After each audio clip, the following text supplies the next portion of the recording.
Hello दोस्तों, क्या हाल चाल। विजय सर आ गए आपके पास पढ़ाने आप लोग का सबसे पसंदीदा सब्जेक्ट, आपका अपना लेखा शास्त्र।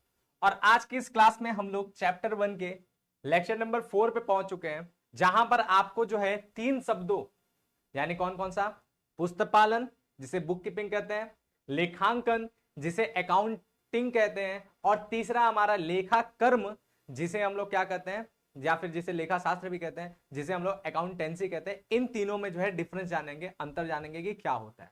बहुत जो है कॉमन ये शब्द लगते हैं, एक दूसरे के जगह पर प्रयोग होने वाले शब्द लगते हैं, खासकर अकाउंटिंग और अकाउंटेंसी।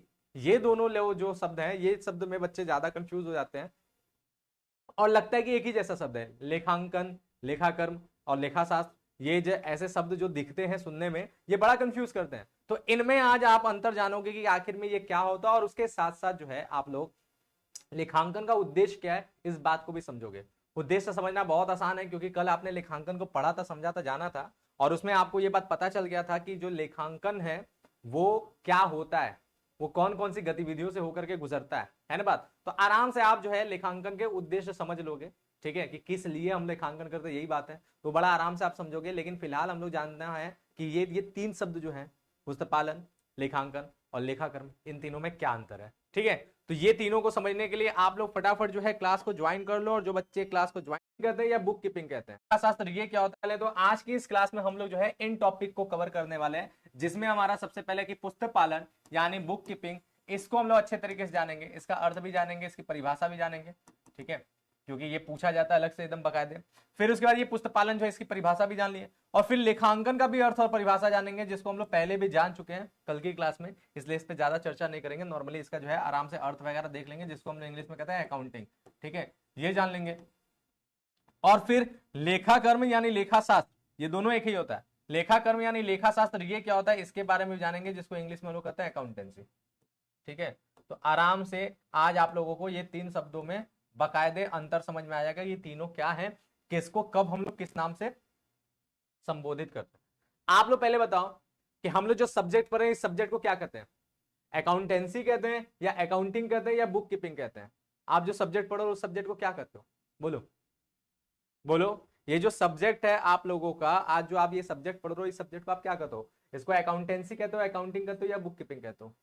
तो हम लोग 5वें पॉइंट के तौर पे, ई पॉइंट के तौर पे क्या पढ़ते हैं, ये भी पढ़ेंगे कि इन तीनों में अंतर, ठीक है, ठीक है, इनमें अंतर भी पढ़ेंगे। और उसके साथ साथ जो है हम लोग क्या पढ़ेंगे, इसके साथ साथ हम लोग और भी एक बात पढ़ेंगे, वो क्या है, लेखांकन के उद्देश्य। तो आज टोटल इतनी बातें हम लोग कवर करेंगे, लेखांकन के उद्देश्य, ये भी हम लोग का टॉपिक है आज का। तो ये सारी की सारी बातें आज की क्लास में जो है कवर होगा, ठीक है। अकाउंटेंसी कहते हैं ना, ये बात डन है, बिल्कुल सही। तो आज आप जानना कि क्यों इसको अकाउंटेंसी कहते हैं, क्यों हम लोग अकाउंटेंसी कहते हैं, या अकाउंट्स भी बोलते हैं शॉर्टकट में, लेकिन जो रियल नेम है वो क्या है, अकाउंटेंसी। तो क्यों इसको अकाउंटेंसी कहते हैं, ये आज की इस क्लास में आपको एकदम क्लियरली समझ में आ जाएगा। तो चलो हम लोग क्लास को स्टार्ट करते हैं। सबसे पहले समझते हैं कि ये बुक कीपिंग, पुस्तपालन क्या है। अगर इंग्लिश में पुस्तपालन जो है उसको हम लोग बुक कीपिंग कहते हैं, तो ये बुक कीपिंग 2 शब्दों से मिलकर के बना हुआ लग रहा है ना बात। बुक कीपिंग जब आप पढ़ रहे हो तो बुक कीपिंग में 2 शब्द दिख रहे हैं ना, कौन कौन सा दिख रहा है, एक दिख रहा है बुक, दूसरा दिख रहा है कीपिंग। और हिंदी में भी अगर पुस्तपालन को ले चलो तो पुस्तपालन इस तरह से 2 शब्दों से मिलकर के बना है, पुस्त और कौन सा, पालन, ठीक है। पुस्त और पालन ये 2 शब्द हैं, ठीक है। और बुक कीपिंग यहां भी 2 शब्द दिख रहे हैं।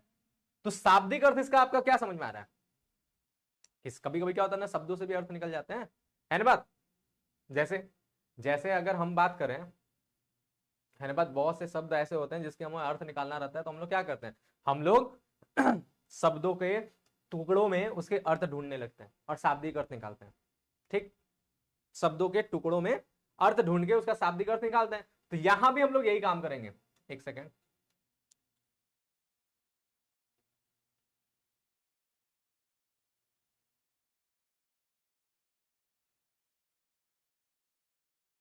अर्थ की बात करें तो 2 शब्द दिख रहे हैं।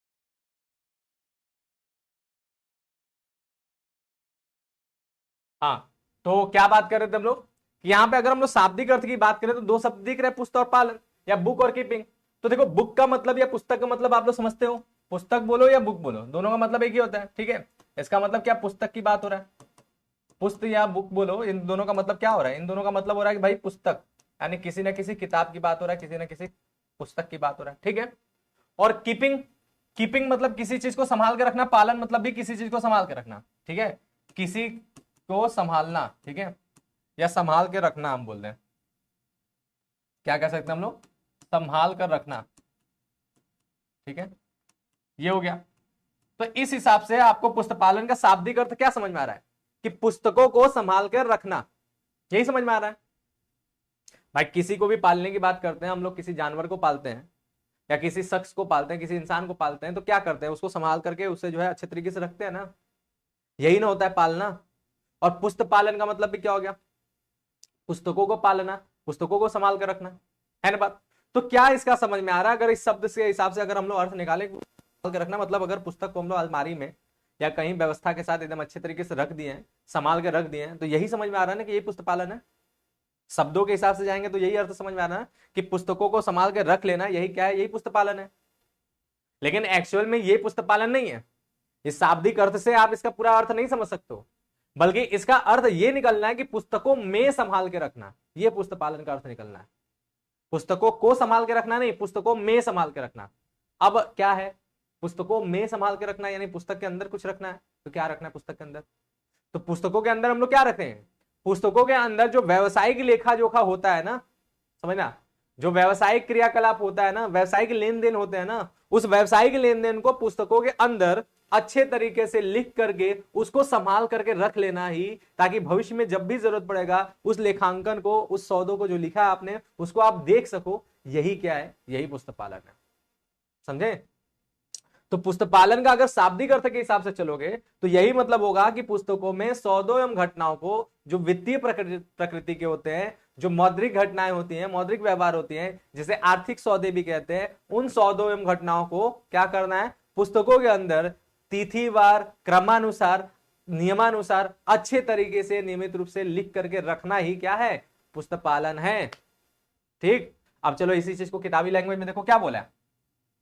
पुस्तक पालन अर्थ समझने के लिए हम अंग्रेजी भाषा बुक कीपिंग शब्द पर विचार करें तो ये जो शब्द है बुक कीपिंग, ये दो शब्दों से मिलकर बना है, एक है बुक और दूसरा है कीपिंग, और इसके योग से बना है, जिसमें बुक शब्द का अर्थ आप समझ लो पुस्तक, और कीपिंग शब्द का अर्थ आपको क्या समझ में आ रहा है, रखना या पालना, ठीक है, रखना या पालना होता है, ठीक है, ये बात डन है। तो इस हिसाब से अगर हम लोग आगे बढ़े तो पुस्तक पालन और बुक कीपिंग वह कला एवं विज्ञान है, ठीक है। अब इस शब्द से इसका अर्थ नहीं सही समझ में आ रहा है, ठीक है, लेकिन सही अर्थों की अगर बात की जाए तो पुस्तक पालन बोलो या बुक कीपिंग बोलो, वो क्या है, कला और विज्ञान है, ठीक है। अब कला और विज्ञान ये बोल दिया तो किस चीज को कला कहते हैं, किस चीज को विज्ञान कहते हैं, इसके बारे में भी पता होना चाहिए। कौन बताएगा, आप लोग बताओ, आप लोग को क्या लगता है कला किसको कहते हैं, बताओ कला किसे कहते हैं। देखो बोला है कि कला और विज्ञान है, अब आप तो हो वाणिज्य के छात्र, कॉमर्स के छात्र, लेकिन बोल रहा है कि जो पुस्तक पालन है वो कला और विज्ञान दोनों है, यही बोला है कि हमारा पुस्तक पालन वह कला एवं विज्ञान है। तो कला किसको कहते हैं, विज्ञान किसको कहते हैं, ये बताओ पहले फटाक से जल्दी से।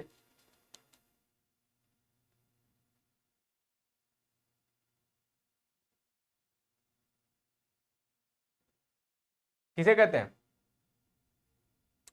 बोलो, कला और विज्ञान, है ना, कला काम करने को कला कहते हैं। वाह सोनी, कला मतलब बात से सब लोग एकदम सहमत होंगे, कोई गलत कह ही नहीं सकता, क्योंकि इन्होंने बता दिया कि कला, और कला का मतलब होता है आर्ट होता है। खुशी और आरुषि ने बताया, किसी को पता था, इस बात से एकदम क्लियर हो गया ना कि कला मतलब आर्ट, डन है, समझ में आ गया। की जरूरत है क्या, हमें फिर बताने की जरूरत नहीं, आप लोग खतरनाक दिमाग और किसी के पास नहीं होता, पूरी फैक्ट्री डलवा दी है ऐसे बच्चों के लिए बार बार। विज्ञान मतलब क्या है, विज्ञान मतलब साइंस होता है, ये भी बता दो, ठीक,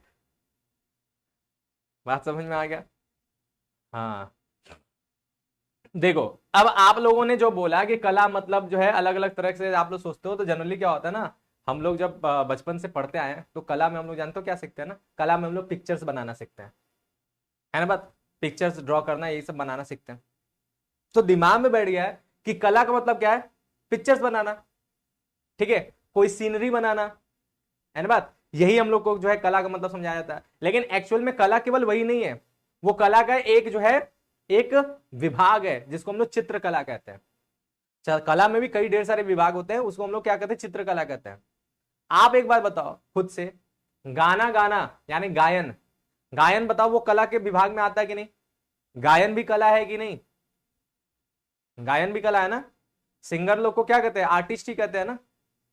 बोलो, जो चित्रकला बनाता है, चित्रकला करता है, उसको भी आर्टिस्ट कहते हैं। जो सिंगर होते हैं उनको भी आर्टिस्ट कहते हैं। और जो म्यूजिक बजाता है, म्यूजिशियन, उनको भी आर्टिस्ट कहते हैं। तो ये सब आर्टिस्ट हैं। तो भाई इनमें कुछ तो कॉमन होगा, तभी ना ये सब कला कहलाते हैं। और कला में एक होता है शिल्प कला, जिसमें मूर्ति बनाया जाता है, जिसमें मूर्ति वगैरह बनाया जाता है, उसको कहते हैं शिल्प कला, उसको भी आर्टिस्ट कहते हैं। यार सब आर्टिस्ट है, तो इनमें क्या कॉमन आपको समझ में आ रहा है बताओ? इन सब में आखिर में क्या कॉमन समझ में आ रहा है? ये सबके सब आर्टिस्ट कहला रहे हैं, सबके सब कलाकार कहला रहे हैं, तो आखिर में इनमें क्या कॉमन है जिसकी वजह से इनको कलाकार कहते हैं?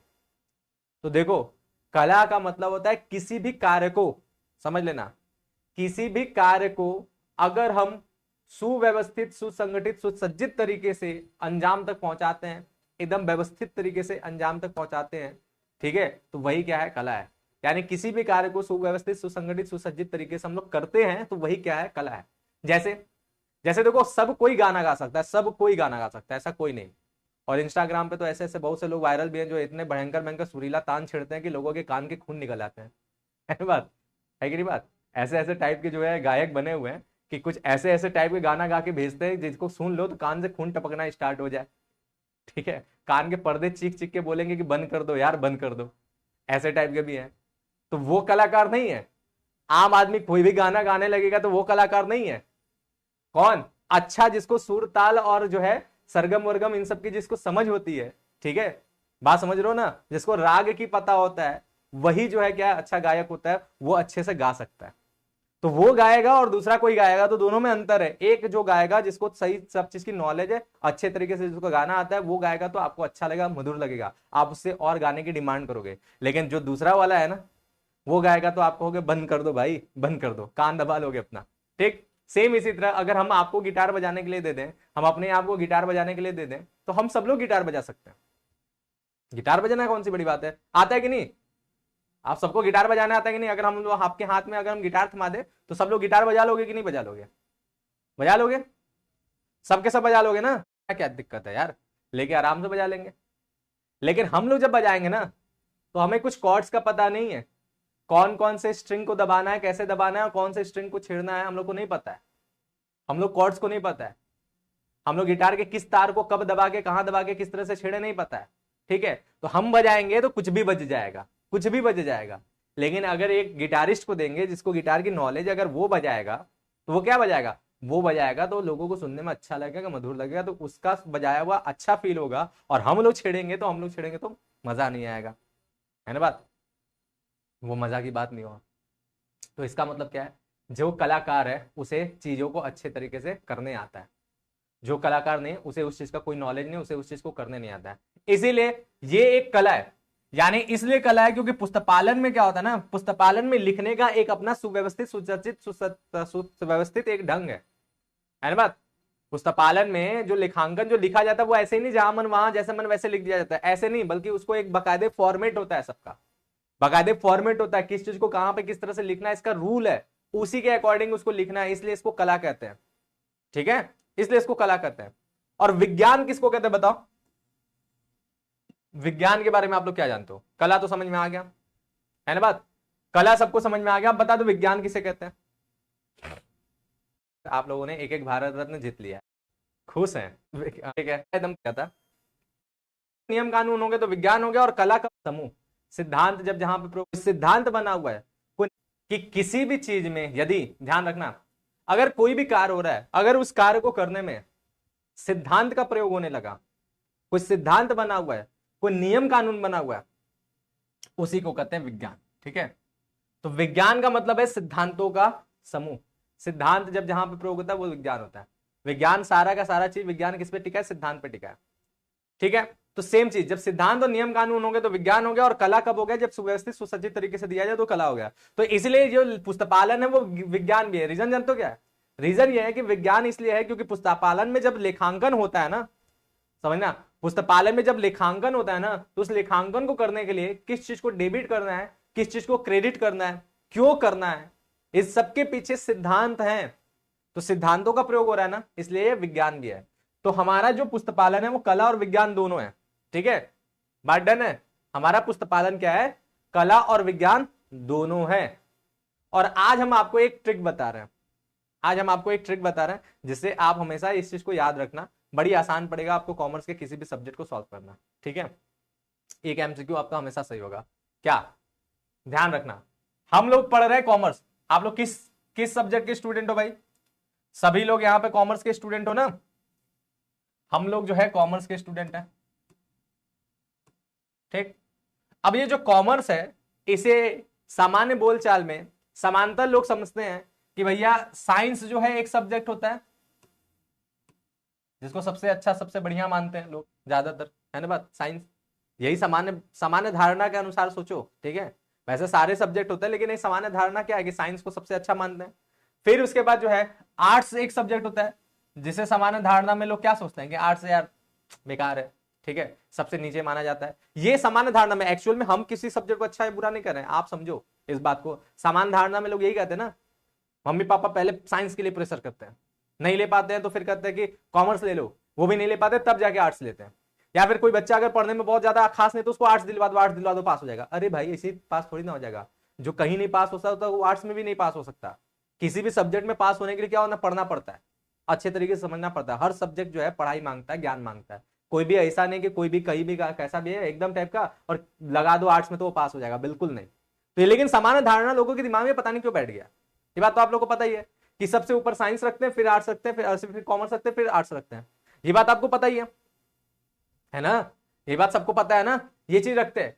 तो एक इसी धारणा के अनुसार एक हम ट्रिक आपको बता रहे हैं, ध्यान रखना। क्या कि हमारा जो कॉमर्स है वो क्या होता है, वो साइंस और आर्ट्स के बीच में आता है। कॉमर्स किस में आता है? कॉमर्स साइंस और आर्ट्स के बीच में रखते हैं कॉमर्स को, है ना बात? कॉमर्स को हम लोग क्या करते हैं, साइंस और आर्ट्स के बीच में रखते हैं। अब आप लोगों को ये बात पता ही होगा कि संगति का प्रभाव पड़ता है ना बात? संगति का असर होता है ना? ये सबको पता है ना कि संगति का कुछ ना कुछ असर होता है, संगति का प्रभाव पड़ता है। तो बस कॉमर्स में भी यही हुआ, कॉमर्स को भी संगति का प्रभाव पड़ गया। आप अगर ऐसे दो बच्चों के साथ बैठो कि एक बच्चा बहुत पढ़ने में बहुत तेज है, एकदम पढ़ाकू टाइप का, और एक बच्चा बहुत बदमाश है, बहुत बेकार है, पढ़ता नहीं, खाली मजा मस्ती मारता है, आप दोनों के बीच में बैठोगे ना तो आप कैसे हो जाओगे? आप ऐसे हो जाओगे, आपको पढ़ाई में भी अच्छा लगेगा, मजा आएगा, और आपको मजा लेना भी है, खूब एंजॉय भी करना है ये भी। तो आपके अंदर दोनों का गुण आ जाएगा। सेम इसी तरह कॉमर्स में भी इन दोनों का गुण आ गया। इसीलिए कॉमर्स में जितने भी आप चीजें पढ़ोगे वो सारी की सारी चीजें आपको कला और विज्ञान दोनों मिलेगा।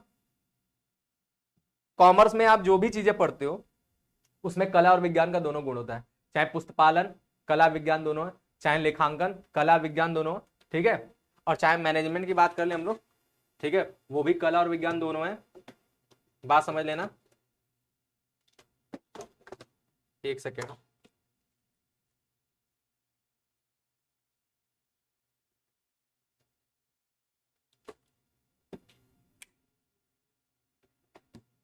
यार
चलो ठीक है, तो हम लोग आगे बढ़ते हैं।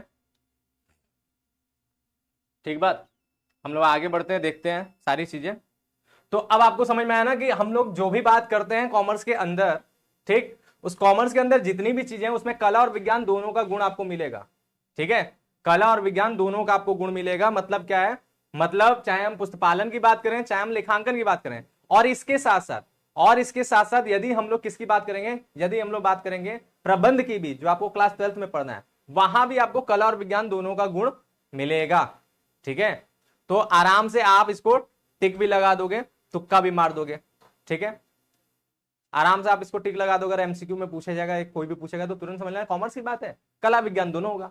ठीक, तो हमारा जो है कॉमर्स में बुक कीपिंग या अकाउंट हम लोग बात करते हैं, तो बुक कीपिंग कला और विज्ञान दोनों है, जिसके अनुसार समस्त व्यापारिक लेन देनों का लेखा कैसे करते हैं। हमने क्या बताया बुक कीपिंग के बारे में, कि बुक कीपिंग पुस्तकों को रखना नहीं है, पुस्तकों में रखना, क्या, लेखा को रखना। तो बुक कीपिंग क्या है, समस्त व्यापारिक लेन देन का लेखा कैसे, नियमानुसार, नियम लगेगा, क्यों, क्योंकि विज्ञान है, नियमानुसार, स्पष्ट, कला, कला एकदम स्पष्ट अच्छे तरीके से होता है, नियमित रूप से, ठीक है, रेगुलर वे में करना है, और उचित पुस्तकों में किया जाता है।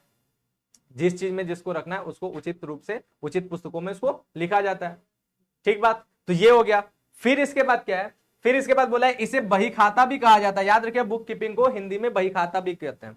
ठीक है, एक पुस्तपालन भी कहते हैं, दूसरा बही खाता भी कहते हैं। और रखे गए अभिलेखों से लाभ हानि खाता तथा स्थिति विवरण यानी चिट्ठा, इसको बनाने में सहायता मिलती है। अब अधिकांश संस्थाएं, ठीक है, क्या,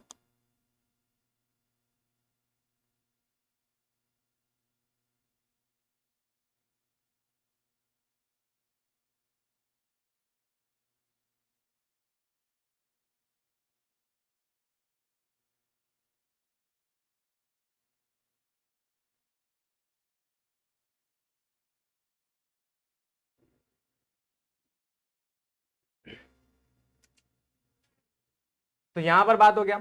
अब अधिकांश संस्थाएं व्यवसायिक सॉफ्टवेयर पैकेज प्रोग्राम का प्रयोग करते हैं, जिससे कंप्यूटर द्वारा पुस्तकें रखने में सहायता मिलती है। अब ये क्या बोल रहा है, तो देखो आज के समय में आपको पता है ना, एक सिस्टम जिसको हम लोग टैली कहते हैं। टैली का नाम किसने किसने सुना है, बताओ, टैली का नाम किसने किसने सुना है। सर कहाँ चले जा रहे हैं, थोड़ा सा यहाँ पे एक प्रॉब्लम हो गया था, उसी को सॉल्यूशन करने में लगे हुए थे, अब हो गया सब सही। ठीक है, तो ये बता दो कि आप जल्दी से कि ये टैली के बारे में कितने लोगों ने सुना है, टैली के बारे में कितने लोगों ने सुना है, सुने हो आप लोग, टैली के बारे में सुने हो, टैली क्या होता है, जानते हो, सुने हैं, क्या किया जाता है उसमें, कुछ पता है उसके बारे में, क्या किया जाता है उसमें, ठीक है, क्या किया जाता है उसमें, सुना है आपने, क्या किया जाता है उसमें, टेलीग्राम नहीं यार, टैली टैली सॉफ्टवेयर होता है एक कंप्यूटर में, टेलीग्राम नहीं है, कहाँ आप लोग पहुंच जा रहे हो, टेलीग्राम की बात नहीं हो रहा है, टैली की बात हो रहा है, टैली की बात हो रहा है, टेलीग्राम की बात नहीं हो रहा है। हाँ, जैसे सर मैं रोज बिलिंग करता हूँ, ठीक है, हम एक कंप्यूटर बेस का बेसिक सीखें, ठीक है, ये सब जानते हो ना। तो ये बात जान लो कि हमारा जो टैली जैसे सॉफ्टवेयर है वो लेखांकन का एक काम करता है, लेखांकन का काम करता है। तो आज के समय में ना कि लेखांकन के अपने कुछ पैकेज प्रोग्राम है, कुछ सॉफ्टवेयर बन गए, कुछ एप्लीकेशन बन गए हैं।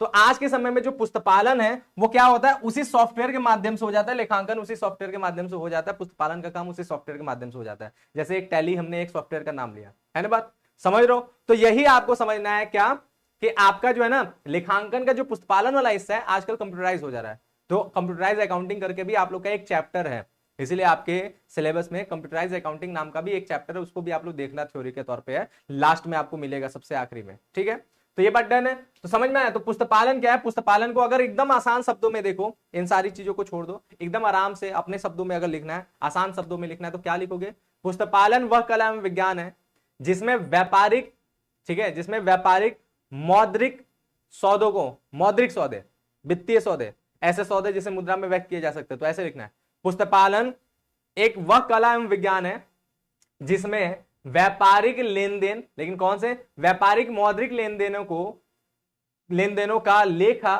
नियमानुसार, नियमित रूप से, स्पष्ट रूप से, उचित पुस्तकों में किया जाता है। बस इतना लाइन ही पुस्तपालन का अर्थ बता देगा। ठीक है, अब चलो हम लोग परिभाषा की बात कर लेते हैं। पुस्तपालन के कुछ परिभाषाएं देख लो।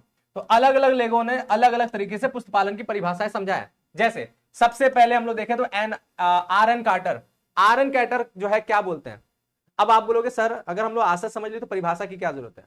तो देखो साइंस और कॉमर्स दोनों अब अलग अलग है। आपने क्लास 10 तक जितनी भी चीजें पढ़ा था वहां पे आप इतना पंचायत नहीं देखते थे।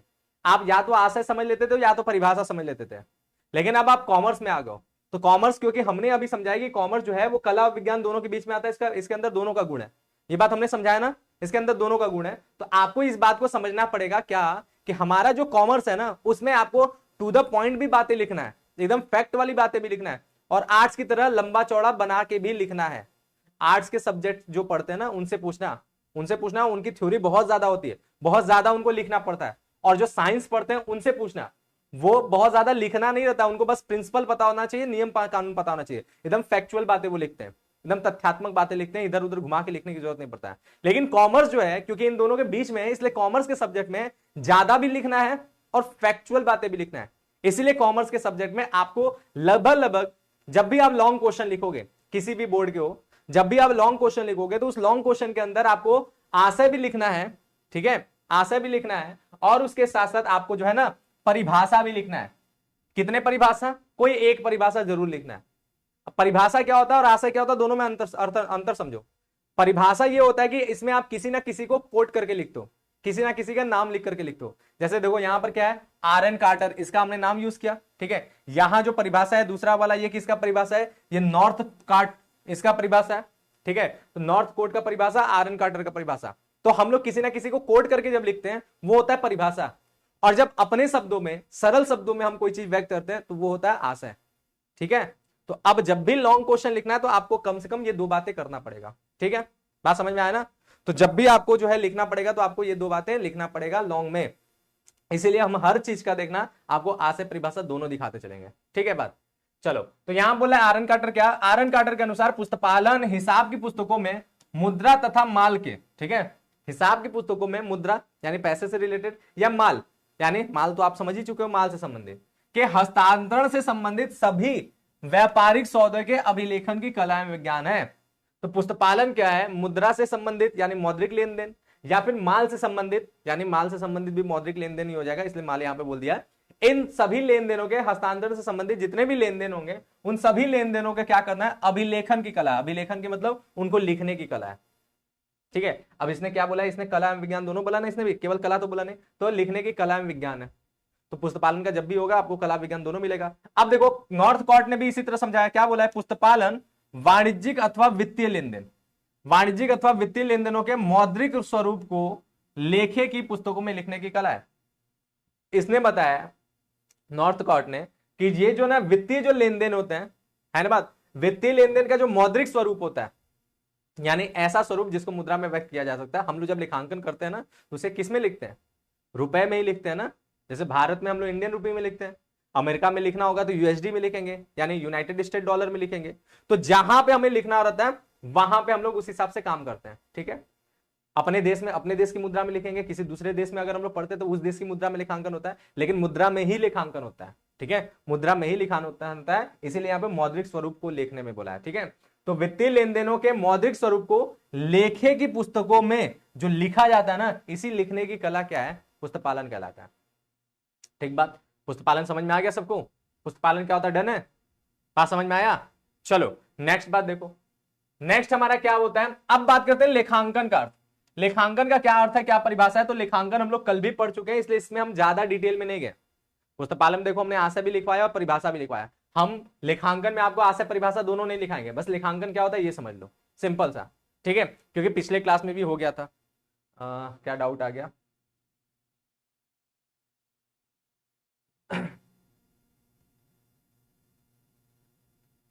नोट करना है क्या, नहीं नोट तो आपको अपने आप मिल जाएगा यहाँ पे, ठीक है।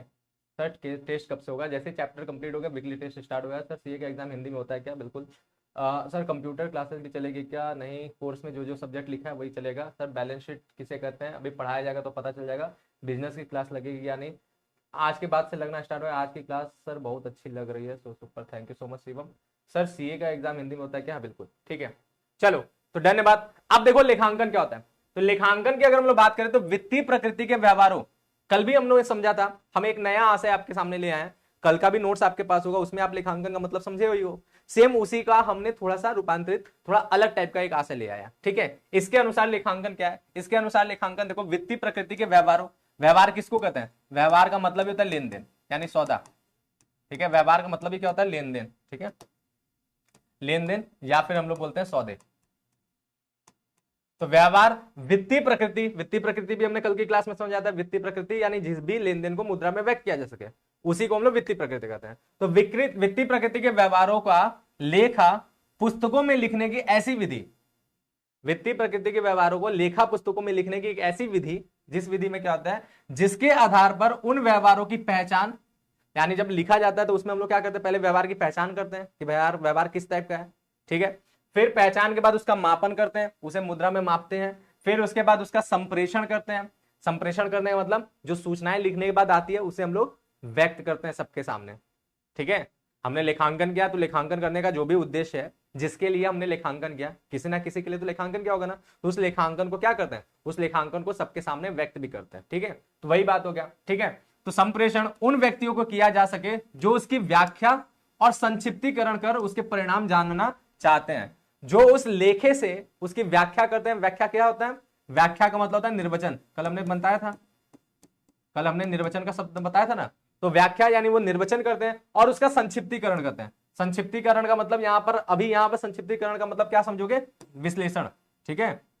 तो वो विश्लेषण और निर्वचन करते हैं, और विश्लेषण और निर्वचन करके क्या करते हैं, उसका परिणाम निकालते हैं। भाई आखिर में लेखा जब देखते हैं, जैसे एक मालिक है, व्यापार का मालिक है, व्यापार के मालिक को अकाउंटेंट जो लेखापालक होता है वो लेखांकन करके दे देता है, ठीक है। लेखांकन कर दे दिया। अब लेखांकन का जो लेकर के वो मालिक बैठता है, वो क्या देखता है, वो लेखा देखने के बाद सोचता है कि अरे इस व्यापार में हमें इतना प्रॉफिट हुआ है, किन कारण से हुआ है, किस रीजन से हुआ है, और इतना ही प्रॉफिट क्यों है, इससे ज्यादा क्यों नहीं हुआ है। ये सारी की सारी बातें जो सोच रहा है और उसमें से जो पॉइंट्स निकाल रहा है, जो फैक्टर्स निकाल रहा है, उसी को क्या कहते हैं, निकालने को विश्लेषण कर दिया, संक्षिप्तीकरण कर रहा है, और उसके बारे में जो विचार कर रहा है कि आगे क्या हो सकता है, कैसे कैसे और क्या किया जाए, इसको हम लोग निर्वचन कहते हैं, ठीक है।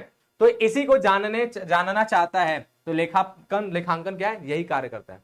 लेखांकन क्या है, लेखों को इसलिए लिखता है, इस तरह से लिखता है कि लेखे लिखने से उसका पहचान हो जाता है, उसका मापन हो जाता है, उसका संप्रेषण हो जाता है, उसका विश्लेषण हो जाता है, उसका निर्वचन हो जाता है, ठीक है। ये बात हो गया आपका लेखांकन, ठीक। तो कल इसको हम लोग बताए भी थे। अब बात करते हैं अगला, जिसे हम लोग कहते हैं लेखा कर्म या लेखा शास्त्र। अब ये लेखा कर्म या लेखा शास्त्र क्या है, अब इसको देखो ऐसे समझो, ये समझो ये क्या है, ये पूरा का पूरा वो क्षेत्र है जिसमें सब कुछ आ गया, इसीलिए हम लोग इस सब्जेक्ट को अकाउंटेंसी कहते हैं। देखो लेखांकन और पुस्तपालन, उसमें सबसे छोटा कोई है तो वो पुस्तपालन है, ऐसे समझ लो। इसके बाद यहां पे लिखा, ये बनाया भी है, देखो सबसे छोटा कौन है, पुस्तपालन है ना बात, ये सबसे छोटा है, बात समझे। सबसे कम चीज इसके अंदर आता है, और पुस्तपालन किसके अंदर आता है, पुस्तपालन आता है लेखांकन के अंदर, यानी पुस्तपालन से बड़ा कौन है, लेखांकन है, ठीक है। सबसे छोटा है पुस्तपालन, पुस्तपालन जो है वो लेखांकन के अंदर खुद शामिल है, और लेखांकन उससे ज्यादा है, ठीक है। तो लेखांकन क्या है, लेखांकन और बड़ा चीज है जिसमें पुस्तपालन खुद उसके अंदर शामिल हो गया, है ना बात। और सब कुछ समाये हुए कौन है, इन सब चीज को समाये हुए कौन है, लेखा शास्त्र है, ठीक है। सब कुछ को समाये हुए लेखा शास्त्र है, बात समझे। कभी कभी एक होता है ना प्रैंक बॉक्सिंग, जब हम लोग करते हैं, किसी गिफ्ट को पैक करते हैं प्रैंक करने के लिए, तो कई ढेर सारे डब्बे होते हैं, है ना बात। और उस डब्बे के अंदर सबसे छोटा डब्बा होता है कि नहीं बात। एक डब्बा खुला, फिर उसके अंदर फिर दूसरा डब्बा, फिर खुला, उसके अंदर फिर तीसरा डब्बा, फिर खुला, ऐसे करके। तो इसी तरह सबसे निचले सबसे छोटे वाले डब्बे में समझ लो पुस्तपालन है, इसमें सबसे कम स्पेस है, सबसे कम चीजें हैं। उसके बड़े डब्बे में क्या है, लेखांकन है, जिसके अंदर पुस्तपालन खुद शामिल है। और सबसे बड़े वाले डब्बे में क्या है, हमारा एक तरह से लेखा शास्त्र है, जिसमें हमारा सब शामिल है, ठीक बात। तो ये इसका जो है, इसको तीनों को अंतर समझने के लिए सबसे बढ़िया जो है ये डायग्राम है, इसको समझ लोगे ऑटोमेटिकली समझ में आएगा, ठीक है। अब चलो, लेकिन लेखा शास्त्र होता है क्या, तो लेखा शास्त्र में सब शामिल है ना बात। व्यापार के लेखांकन से रिलेटेड, व्यापार के लाभ हानि, वित्तीय विवरण, इन सबको निकालने से संबंधित, है ना बात, जितनी चीजें हो सकती वो सब कुछ A to Z, सारे सिद्धांत, सारे नियम, सारे कानून, सारे पुस्तक, सारे लिखने की विधियां, सब कुछ जिस चीज के अंदर शामिल है ना, वही क्या है, वही लेखा शास्त्र है। अब इसको डेफिनेशन में समझो कैसे कहेंगे, तो हम लोग कह सकते हैं लेखा शास्त्र से आशय लेखांकन के जो सिद्धांत हैं और जो व्यवहार है इनसे संबंधित जितना संपूर्ण ढांचा है वो संपूर्ण ढांचा ही हमारा लेखा शास्त्र है। संपूर्ण ढांचा सब कुछ लेखा शास्त्र है ना बात। यही ना हमने समझाया कि लेखा शास्त्र क्या है, जिसमें सब कुछ समाहित हो, वही है संपूर्ण ढांचा हमारा लेखा शास्त्र है। अतः इसको हम इस तरह से कह सकते हैं, अतः यह समस्त लेखांकन प्रणाली की आत्मा है। जैसे हमारे शरीर में सब कुछ है, आत्मा निकल जाएगा तो शरीर कुछ काम का नहीं, इसी तरह लेखा शास्त्र भी आत्मा है जो सब कुछ इसी के अंदर समाहित हो जाता है। ठीक है, यह उन सिद्धांतों और तकनीकों से संबंधित है जिनका प्रयोग लेखांकन में किया जाता है। यह हमें बताता है कि लेखा पुस्तकें किस प्रकार तैयार की जाए। लेखा शास्त्र बताता है कि लेखा पुस्तकें किस तरह से तैयार करना है। ठीक है, लेखांकन सूचनाओं का सारांश किस प्रकार तैयार किया जाए, लेखांकन सूचनाएं हमें किस तरह से बनानी ये भी बताता है। और इस सूचनाओं को हित रखने वाले जो है पक्षकार उनको किस प्रकार संप्रेषित किया जाएगा, और ये जो लेखांकन सूचनाएं बनेंगी उनको सब तक किस तरह से पहुंचाना है ये भी यहां पर बताया जाता है। यानी ओवरऑल समझ लो कि लेखा शास्त्र के अंदर सब कुछ शामिल है। यही सिंपल सा बात है। ठीक, बात डन है ना, बात क्लियर है ना। तो ये नहीं है तो सब कुछ नहीं है, यही अपने आप में सब कुछ है। ठीक है, इसी के अंदर बाकी सब है। अब हम लोगों ने ये जान ही लिया कि इन तीनों में कौन सबसे बड़ा है, फिर उसके अंदर क्या आता है, फिर उसके अंदर क्या आता है, सबसे छोटा कौन है। ये तीनों के बारे में आप समझ ही गए हो, है ना बात। तो इसीलिए इस पॉइंट से आपको क्या समझ आ रहा है कि पुस्तपालन जो है वो क्या है, लेखांकन का भाग है। पुस्तपालन जो है किसका भाग है, लेखांकन का भाग है। ठीक है, और इसी तरह समझो लेखा शास्त्र में लेखांकन शामिल है, और ये हम कह सकते हैं ये लेखा शास्त्र है, इसके अंदर अपना लेखांकन शामिल है। ठीक है, जिसे हम लोग चित्र के माध्यम से समझ भी रहे हैं, बात डन है। लेकिन इससे ये तो नहीं समझ में आएगा ना कि कहां तक पुस्तपालन है, कब लेखांकन चालू हो रहा है और कब लेखा शास्त्र चालू हो रहा है, ये नहीं समझ में आ रहा है ना। इसीलिए इस चीज को समझने के लिए ये बात समझो, इसको समझ लोगे ऑटोमेटिकली आपको पता चल जाएगा कि कब हमारा लेखांकन है, कब हमारा पुस्तपालन है, कब हमारा लेखा शास्त्र है। ये पॉइंट्स के जरिए समझ लो। अब अकाउंटिंग स्ट्रक्चर आप पढ़ोगे, कल की क्लास में हम बताएंगे, मतलब नेक्स्ट क्लास में हम बताएंगे आपको अकाउंटिंग स्ट्रक्चर, तो वहां पे भी हम आपको समझा देंगे कि कहां तक पुस्तपालन है, कहां के बाद लेखांकन चालू है और कहां पे हमारा लेखा शास्त्र चल रहा है। ठीक है, ये बात समझना। तो देखो हमारा ये हमने इस तरह से पूरा का पूरा डायग्राम एक बना दिया जिसके तहत आपको पता चल जाएगा कि कौन किसके अंदर आता है। ठीक है, और किसके अंदर कहां तक बातें आता है। तो देखो सबसे पहला देखो लेखांकन सूचनाओं की पहचान। लेखांकन सूचनाओं की पहचान, पहले पहचान करते हैं ना सौदों का, किस सौदों को लिखना है किस सौदों को नहीं लिखना है। तो सौदों की पहचान और फिर उन सौदों को प्रारंभिक लेखा पुस्तकों जैसे कि जर्नल, ठीक है, एवं उसका सहायक पुस्तक, जर्नल होता है उसी तरह जर्नल का सहायक पुस्तक होता है, इसमें लिखना, ये पुस्तपालन है। खाता बही तैयार करना यानी लेजर बनाना, ठीक है, ये पुस्तपालन है। और परीक्षा सूची यानी तलपट, इसको बनाना, ये पुस्तपालन है। यानी तलपट तक के काम जो है पुस्तपालन है। देख लो यहां से यहां तक, ठीक है, यहां से यहां तक तलपट तक बनाना, यही क्या है, ये पुस्तपालन है। डन बात, समझ में आया। पुस्तपालन कहां तक है, तलपट तैयार करने तक। और जैसे तलपट के आगे बढ़े आप, समझना, तलपट से जैसे ही आगे बढ़े आपका लेखांकन शामिल हो गया। ठीक है, यानी आपका क्या, उसके आगे अंतिम वित्तीय विवरण तैयार करना, यानी अंतिम खाते तैयार करना, ये लेखांकन है। और अंतिम वित्तीय विवरण का जो है विश्लेषण करना, ये आपका लेखांकन है।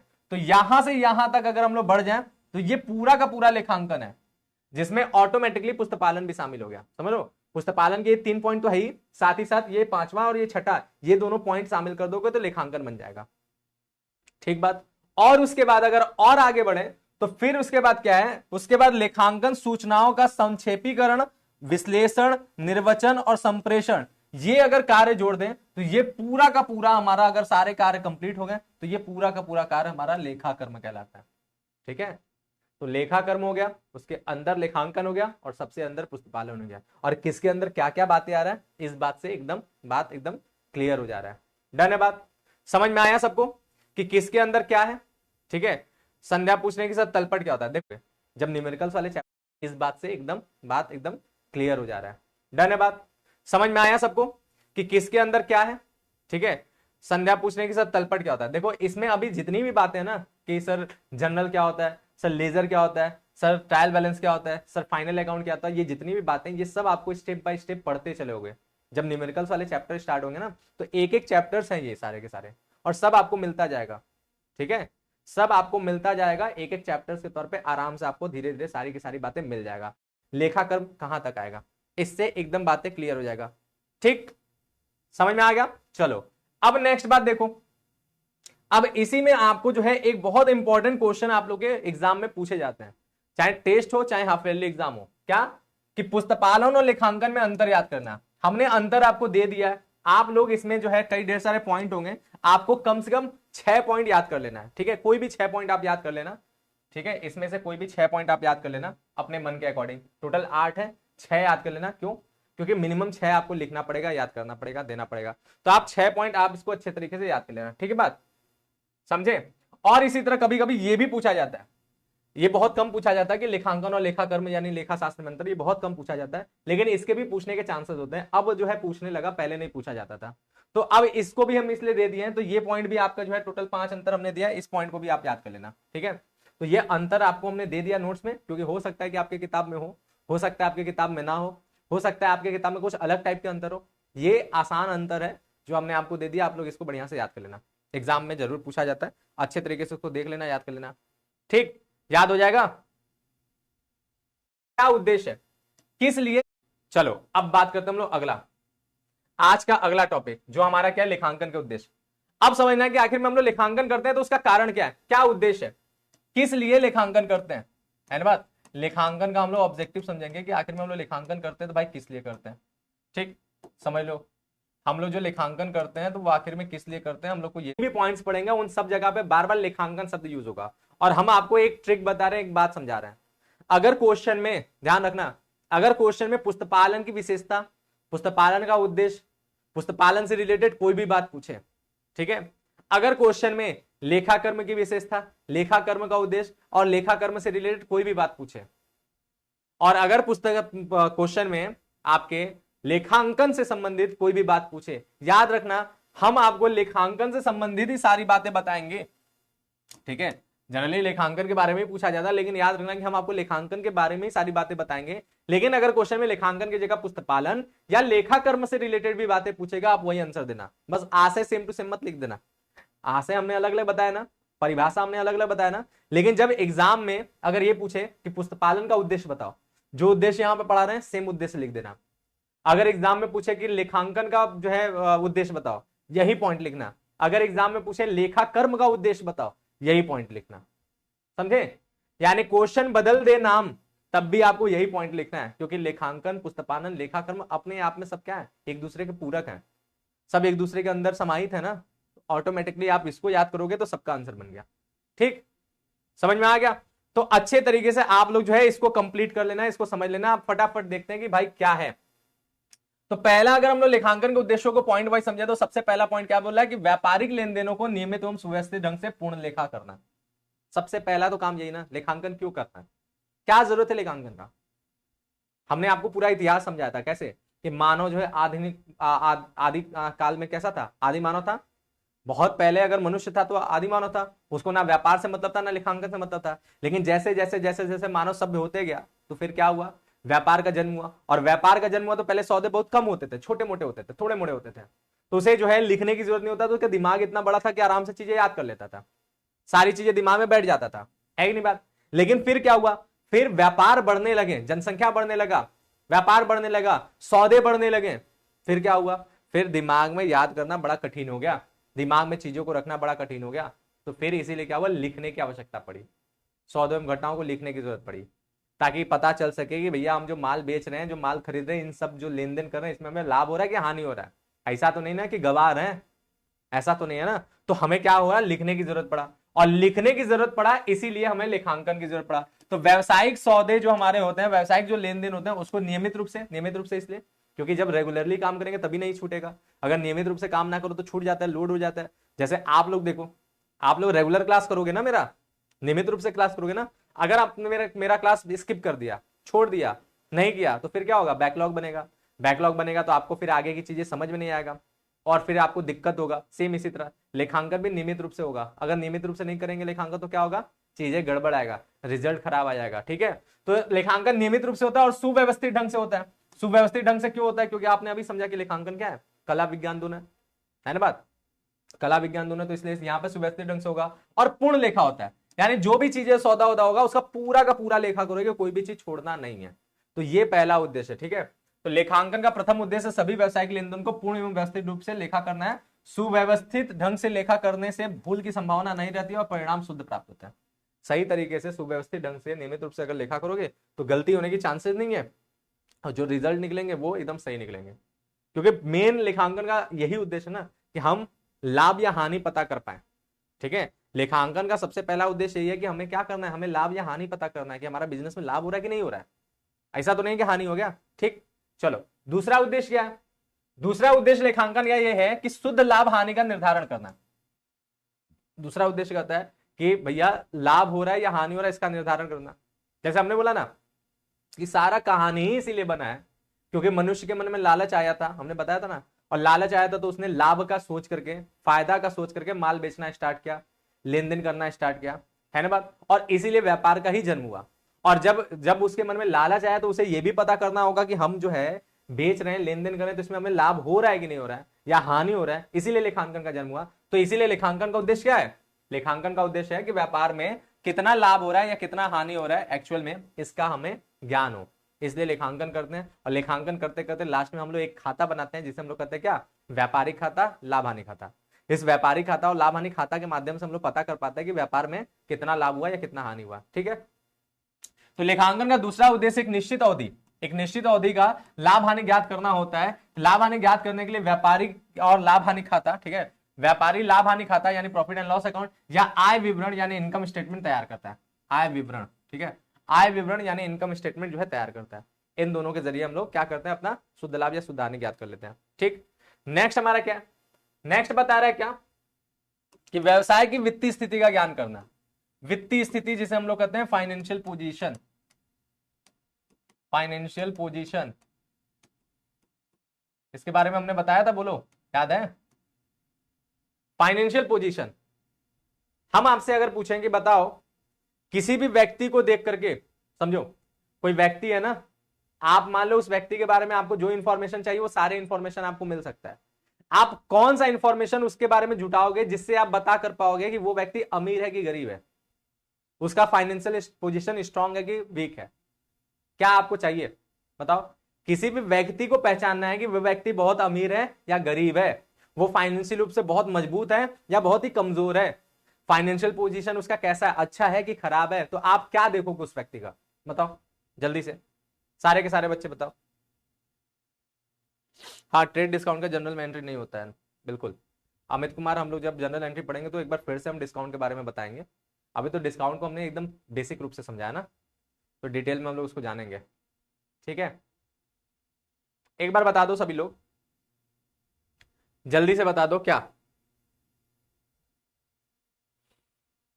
मनोज बोल रहे हैं कि उसके संपत्ति दायित्व, अच्छा उसके अकाउंट को स्टडी करेंगे। अरे भाई अकाउंट में क्या देखेंगे? ठीक है, ये लोग कहाँ हो यार, ठीक है, कोई भी व्यक्ति एक आम इंसान है, उसे आपको अगर देखना, उसके बारे में आपको जज करना है, तो आप उसके बारे में कैसे पता करोगे कि वो फाइनेंशियली स्ट्रांग है कि कमजोर है? ठीक है, तो समझो कुछ लोगों ने बोला पैसा देखेंगे, पैसा देखेंगे, है ना बात। अब देखो मान लो कि उसके पास बहुत पैसा है, बहुत पैसा है उसके पास, खूब पैसा वाला है, खूब पैसा है, लेकिन जानते हो पैसा कैसे आया है? वो सारा का सारा पैसा उधार ले लिया इसलिए आया है, समझे? कुछ होते हैं ना, एक मतलब एक बहुत बड़ा आदमी था, थोड़ा नाम उसका याद नहीं आ रहा है, उसने एक बड़ा अलग टाइप का एक स्टेटमेंट दिया था कि उसका अर्थ हम आपको बता रहे हैं, एक्चुअल में हमको स्टेटमेंट नहीं याद आ रहा है। ठीक है, वो मतलब कि नास्तिक रूप में जाना जाता है, एथिस्ट था। उसने क्या बोला था कि जैसे कि भविष्य में क्या होगा, जैसे वो लोग बोलते हैं ना कि पुनर्जन्म की बातें, दूसरे जन्म में भोगना पड़ेगा, मरने के बाद देखना होगा, ऐसे वैसे। तो वो उसके हिसाब से ये था कि भाई यही जन्म में सब चीजें, इसलिए खूब मजा लो, कैसे भी मजा लो, चाहे उधार लेके मजा लो या कुछ भी लेके मजा लो, लेकिन जीवन खूब जियो, उसका ये बोलना था। ठीक है, तो वैसे टाइप के भी कुछ सोच के लोग होते होंगे जिन्हें कुछ किसी चीज का डर नहीं है, वो जब तक जिंदा है तब तक उधार लेते हैं, उधार लेके खूब मजा लेते हैं, खूब राज करते हैं, है ना बात। और उनको पता है एक दिन मरना ही मरना है, तो हम मर जाएंगे तो मेरा उधार भी खत्म हो जाएगा। तो इस तरह के भी कुछ लोग हो सकते हैं, कुछ लोग के सोच के। तो ऐसा मान लो कि जैसे आपने बोला कि खूब ढेर सारा पैसा हो, लेकिन सारा पैसा कैसे उधार लेके जिया है, तो क्या वो फाइनेंशियली स्ट्रांग है, मजबूत माना जाएगा? नहीं ना। सेम यही काम आप ये भी देख लो, सेम इसी तरह आप ये भी समझ सकते हो कि जैसे आप लोगों ने बोला संपत्ति देखेंगे, ठीक है। और कुछ लोगों ने बोला कि प्रॉफिट देखेंगे लॉस देखेंगे, या प्रॉफिट लॉस दो बिजनेस की बात होगा, बिजनेस हम बात ही नहीं कर रहे हैं, ठीक है। तो कुछ लोगों ने बोला कि हम लोग बहुत उसकी क्या देखेंगे, प्रॉपर्टीज देखेंगे, उसकी संपत्तियां देखेंगे। हाँ, कोई आदमी है खूब बढ़िया, उसके पास खूब संपत्ति, खूब बड़ी बिल्डिंग है, खूब ढेर सारी कार है ना बात, खूब ढेर सारा उसके पास संपत्तियों का अफरा तफरी एकदम मचा हुआ है, खूब संपत्ति उसके पास है, कोई उसके पास संपत्ति की कमी नहीं है, सारी संपत्ति उसको देखने में हमको समझ में आ रहा है, ठीक है। लेकिन मान लो कि सारी की सारी संपत्ति उसके पास है तो, लेकिन जब आप पता करने गए बैकग्राउंड कि भाई संपत्ति कैसे आया, कौन सी संपत्ति है, क्या है, तो उस संपत्ति के बारे में हमको पता चला कि संपत्ति तो बहुत है, लेकिन इतना दयनीय स्थिति में वो है कि वो सारी की सारी संपत्ति गिरवी रखा हुआ है, सारी की सारी संपत्ति उसका जो है गिरवी पे पड़ा हुआ है, सभी संपत्ति पे लोन उठा करके रख लिया है। तो उसके पास इतनी संपत्ति होने का भी कोई मतलब है कि सारी संपत्ति उसका गिरवी रखा हुआ है, सारी की सारी संपत्ति पे उसने लोन उठा कर रखा हुआ है, तो फिर क्या उसकी फाइनेंशियल पोजीशन स्ट्रांग माना जाएगा, कमजोर माना जाएगा, क्या होगा? ये दोनों कंडीशन आपने देखा ना, एक में हुआ कि बहुत पैसा है लेकिन सारा पैसा उधार ले लिया है, सारा पैसा उधार लेकर के राजा बन के चल रहा है, तो वो भी इतना मजबूत नहीं हुआ फाइनेंशियल पोजीशन। और एक तरीका ये भी है कि उसके पास संपत्ति तो बहुत है लेकिन सारी संपत्ति उसकी गिरवी रखी हुई है, तो वो भी फाइनेंशियल पोजीशन स्ट्रांग नहीं है। तो किसी भी व्यक्ति की जब फाइनेंशियल पोजीशन को चेक करना है, ठीक है, या किसी भी व्यापार की भी अगर फाइनेंशियल पोजीशन चेक करना है, तो आपको दो चीजों को देखना पड़ेगा। एक तो उसकी संपत्ति तो देखना ही है, बिल्कुल संपत्ति से पता चलता है, लेकिन केवल संपत्ति नहीं देखना है, संपत्ति के साथ साथ उसके दायित्व को भी देखना है, ठीक है। संपत्ति के साथ साथ उसके क्या करना है, उसके दायित्व को भी देखना है कि उसने कितना कर्जा लिया हुआ है, ये भी देखना है। और कब फाइनेंशियल पोजीशन स्ट्रांग होगा, जब ये कंडीशन आएगा, ये यानी जब संपत्ति ज्यादा होगा और दायित्व कम होगा, और इन दोनों के बीच का जितना बड़ा गैप होगा, यानी संपत्ति जितना ज्यादा होगा दायित्व जितना कम होगा, उतना ही क्या होगा, उतना ही व्यक्ति फाइनेंशियल रूप से स्ट्रांग होगा। ठीक है, बात समझ में आया, क्लियर है? तो इस बात को याद रखना, अगर किसी व्यक्ति के फाइनेंशियल पोजीशन को चेक करना है तो क्या करना होगा, उसकी संपत्ति और दायित्व दोनों को देखना है, और इन दोनों के बीच में जितना बड़ा गैप होगा, कैसा, संपत्ति ज्यादा दायित्व कम, जितना बड़ा गैप होगा उतना ही वो स्ट्रांग माना जाएगा, और ये जितना ही छोटा गैप होगा उतना ही वो बेकार माना जाएगा। और अगर मान लो इसके उल्टा हो गया तो वो तो दिवालिया हो जाएगा, यानी उसके पास कुछ नहीं है, कंगाल है, बर्बाद है। ठीक है, जब इसका उल्टा हो जाएगा, यानी दायित्व ज्यादा हो जाएगा संपत्ति कम हो जाएगा, तो वो दिवालिया हो जाता है, कंगाल हो जाता है। डन है बात, समझ में आ गया सबको? तो यही चीज है, लेखांकन से हमें ये भी पता चलता है, जानते हो क्यों? क्योंकि लेखांकन में एक चीज बनता है जिसको हम लोग कहते हैं बैलेंस शीट, आर्थिक चिट्ठा, जिसे हम लोग चिट्ठा या स्थिति विवरण भी कहते हैं। वो बैलेंस शीट जब बनता है, ठीक है, तो बैलेंस शीट जब लेखांकन में बनता है तो इसी बैलेंस शीट के अंदर हम लोग एसेट्स और लायबिलिटीज दोनों लिखते हैं। ठीक है, बैलेंस शीट में हम लोग लायबिलिटीज भी लिखते हैं और बैलेंस शीट के अंदर हम लोग एसेट्स भी लिखते हैं। ठीक है, तो जैसे ही हम लोग बैलेंस शीट बनाते हैं तो बैलेंस शीट बनाते ही हमें पता चल जाता है कि हमारे व्यापार की फाइनेंशियल पोजीशन कैसी है, आर्थिक स्थिति कैसी है, ये लेखांकन से हमें पता चल जाता है। तो ये बात है, लेखांकन का एक उद्देश्य यह भी है कि संस्था की वित्तीय स्थिति के संबंध में जानकारी प्राप्त करना। इस उद्देश्य से पूर्ति के लिए स्थिति विवरण तैयार किया जाता है। ठीक है, इस उद्देश्य की पूर्ति के लिए क्या तैयार किया जाता है, स्थिति विवरण। स्थिति विवरण को लोग बैलेंस शीट भी कह सकते हैं, तैयार किया जाता है, जिसमें बाईं ओर क्या लिखा जाता है, पूंजी और दायित्व लिखा जाता है ना, और इसी को दिखाया जाता है, और दाईं ओर देखो संपत्तियों को दिखाया जाता है। ठीक है, तो संपत्ति और दायित्व दोनों मिल गया ना, इसी संपत्ति और दायित्व को दोनों ही देखते हैं हम लोग, फाइनेंशियल पोजीशन देख लेते हैं। ठीक है, और स्थिति विवरण को चिट्ठा भी कहते हैं, हमने ये बात आपको बताई। यदि संपत्तियों से दायित्व कम रहती है तो व्यापार की आर्थिक स्थिति सुदृढ़ मानी जाती है, और अगर दायित्व अधिक हो जाती है तो आर्थिक स्थिति खराब मानी जाती है। यही बात हमने बताया, कब मजबूत माना जाएगा, जब ये ज्यादा होगा ये कम होगा, खराब कब माना जाएगा, जब ये ज्यादा होगा ये कम होगा। ठीक, तो ये बात हो गया। ठीक है, नेक्स्ट बात देखो, नेक्स्ट हमारा क्या है, नेक्स्ट हमारा है आर्थिक निर्णयों के लिए सूचना प्रदान करना। अगला ये भी है, लेखांकन किस लिए जरूरी है? लेखांकन इसलिए भी जरूरी है क्योंकि हमें जो निर्णय लेना है, व्यापार चला रहे हैं, तो व्यापार ऐसे नहीं ना कि बस चालू कर दिया और चलाते जा रहे हैं भाई, कभी तो उस व्यापार को लेकर के दिमाग लगाना होगा, कभी तो कुछ सोचना पड़ेगा, कुछ हटके देखना पड़ेगा, ताकि व्यापार और अच्छा बने। कि बस चलते जाएगा हो जाएगा काम, ऐसा तो नहीं ना कि अपने आप सब हो जाएगा।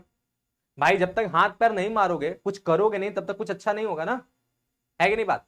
जैसे एग्जांपल के तौर पे हम यहाँ पे पढ़ा रहे हैं, अब बताओ यहाँ पे पढ़ने वाले क्या सारे बच्चे टॉप कर जाएंगे और सबका एकदम बराबर नंबर आएगा?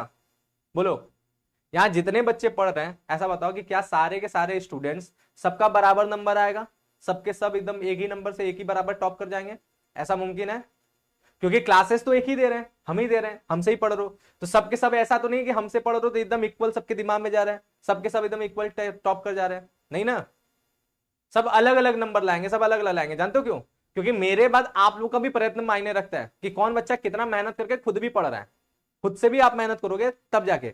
मेरे पढ़ाने के बाद अगर कुछ बच्चा बहुत ज्यादा मेहनत कर रहे हैं तो उनके बहुत अच्छे नंबर आएंगे। कुछ बच्चा मेरे पढ़ाने के बाद बैठे हैं कि सर तो पढ़ाई नहीं, बस हो जाएगा काम, तो उनके नंबर क्या होंगे? थोड़े से कम आएंगे, क्योंकि वो अपने तरफ से कोई एफर्ट लगा नहीं रहे। हम जो होमवर्क दे रहे हैं, हम जो चीजें कर रहे हैं, वो आप लोग कर नहीं रहे हो, अपने तरफ से कोई एफर्ट नहीं है, तो आप नहीं कर पाओगे। तो इसीलिए इंसान को क्या करना पड़ता है? खुद से हाथ पैर मारना पड़ता है, खुद से निर्णय लेना पड़ता है कि हमें ये काम करना है, हमें ये काम करना है। लेकिन खुद से जो निर्णय लेने की बात होता है कि हमें ऐसा काम करना है कि ऐसा काम करना है, उसके लिए हमें कोई बैकग्राउंड होना चाहिए, कुछ हमारे पास कुछ तथ्य होने चाहिए, कुछ सूचनाएं होना चाहिए। तो लेखांकन क्या करता है? लेखांकन जो है ना, लेखांकन में जब निर्णय लिया जाता है तो उसके लिए इसके पास सूचनाएं मौजूद होती हैं। लेखांकन आपने किया, सारे बिजनेस से रिलेटेड जितनी भी बातें वो लेखांकन के अंदर शामिल हो गई। उस बातों को आप पढ़ोगे तो लेखा व्यापार के बारे में सारी जानकारी आपको मिल गई। जब व्यापार के बारे में आपको सारी जानकारी मिल गई तो फिर आप आराम से डिसीजन ले लोगे कि क्या करना है क्या नहीं करना है ना? यही बात है। तो लेखांकन का एक कार्य है वित्तीय प्रकृति की वाली सूचनाएं प्रदान करना। तो ये सूचनाएं प्रदान कर देगा, और जिससे प्रबंधक जो व्यापार प्रबंध करते हैं, ठीक है, वो प्रबंधक क्या करते हैं? निर्णय लेने में उनको सुविधा होती है, साथ ही सही निर्णय लिए जा सकते हैं। इसके लिए वैकल्पिक उपाय भी लेखांकन उपलब्ध कराता है। तो कई ढेर सारे वो सूचनाएं दिया, उस सूचनाओं के आधार पर आप समझ लोगे कि आपको क्या निर्णय लेना है क्या नहीं लेना है। ठीक बात। सर आप होमवर्क भी देते हैं? बिल्कुल होमवर्क भी देंगे, लेकिन अभी थ्योरेटिकल पार्ट में होमवर्क यही रहता है कि रिवीजन करना रहता है। जो क्लासेस है उसको रिवाइज कर लो, याद कर लो, ठीक है। और जब प्रैक्टिकल वाला आता है तो वहां पे होमवर्क बहुत दिया जाता है। और ऐसे अभी थ्योरेटिकल पार्ट में आपको डीपीपीज भी मिलते हैं, उस डीपीपीज में आप प्रैक्टिस करते चलो तो उससे भी आपको जो है बढ़िया से तैयारी हो जाता है। ठीक है। और कब से एक बच्चा बोला डाउट देखने के लिए, देख ले क्या डाउट आ गया। मोटिवेशन मेरा बोनस है, एसीसी होते हैं, इसके बारे में तो ज्यादा इस जॉब निर्णय लेगा। ठीक है, तो ये मेरा खुद का प्लान है, ये चीज जल्दी हम लोग लगाने वाले हैं, चालू करने वाले हैं। ठीक है, नेक्स्ट बात देखो, नेक्स्ट बात हमारा क्या है? नेक्स्ट बात है कि व्यवसाय में हित रखने वाले पक्षों को सूचना देना। अगला लेखांकन का उद्देश्य क्या है? तो देखो लेखांकन का उद्देश्य जो है लिखना है, लाभ हानि ज्ञात करना है, वित्तीय स्थिति ज्ञात करना है, ठीक है, निर्णय लेना है, इसके साथ साथ सूचनाएं देना भी है। सूचनाएं देना जैसे अब जो हमारा ये जो लेखांकन है, ये लेखांकन में हमने सारी चीजें लिख दिया, और सारी चीजें अकाउंटेंट ने लिख दिया तो लिख करके अपने पास नहीं ना रखेगा, उस बातों को सब तक शेयर करेगा ना जिसको जिसको उसकी जरूरत है।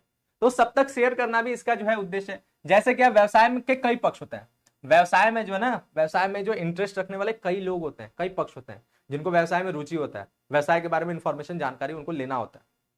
कई तरह के लोग होते हैं, जैसे जैसे एग्जाम्पल के तौर पर मालिक, जो व्यापार का मालिक है, स्वामी है, उसको तो जानकारी चाहिए कि बाहर व्यापार में लाभ हो रहा है कि हानि हो रहा है, वित्तीय स्थिति कैसा है, ठीक है। जैसे कर्मचारी, उसे भी व्यापार की जानकारी चाहिए। अब बोलोगे सर कर्मचारी को क्यों चाहिए? कर्मचारी को इसलिए चाहिए कि अगर व्यापार बहुत अच्छा कर रहा है तो कर्मचारी क्या करेगा? कर्मचारी डिमांड करेगा कि मेरी सैलरी बढ़ाइए, है ना बात, मेरा बोनस बढ़ाइए, समझ रहे हो, हमको तरह तरह की वो सुविधाओं का मांग करेगा, हमको ये सुविधा दी, हमको ये सुविधा दी। तो कर्मचारी अपने डिमांड करने के लिए उसे लेखांकन की आवश्यकता पड़ती है। ठीक है, प्रबंधक, प्रबंधक को भी जरूरत पड़ता है। अभी आपने जाना प्रबंधक बिजनेस को लेकर चलेगा तो भाई बिजनेस को लेकर चलने के लिए उसके पास डेटा तो होना चाहिए ना, कुछ इंफॉर्मेशन तो होना चाहिए ना जिससे वो निर्णय ले पाए। ठीक है, फिर उसका लेनदार, लेनदार वो होते हैं जो ऋण देने का काम करते हैं। तो कोई भी व्यक्ति ऋण देने से पहले व्यापार की जानकारी नहीं ले देगा, लेगा ना व्यापार की जानकारी कि भाई हम जिसको ऋण दे रहे हैं वो अच्छा है कि नहीं। आप कभी ऐसे लोग को कभी ऋण नहीं दोगे जहां से पैसा मिलने के चांसेस ना हो। बताओ, अगर आपको ऋण देना हो, दो लोग हो ए और बी, आपको कंफर्म है कि ए पक्का लौटा देगा और बी पे आपको संदेह है, डाउट है कि पता नहीं बी दे पाएगा कि नहीं दे पाएगा, तो आप किसको लोन देना पसंद करोगे? आप ए को ही लोन देना पसंद करोगे। सेम यही बात है। तो लेनदार व्यापार की जानकारी क्यों लेता है? ताकि वो ये बात पे डिसीजन ले पाए कि इस व्यापार को लोन देना है कि नहीं देना है।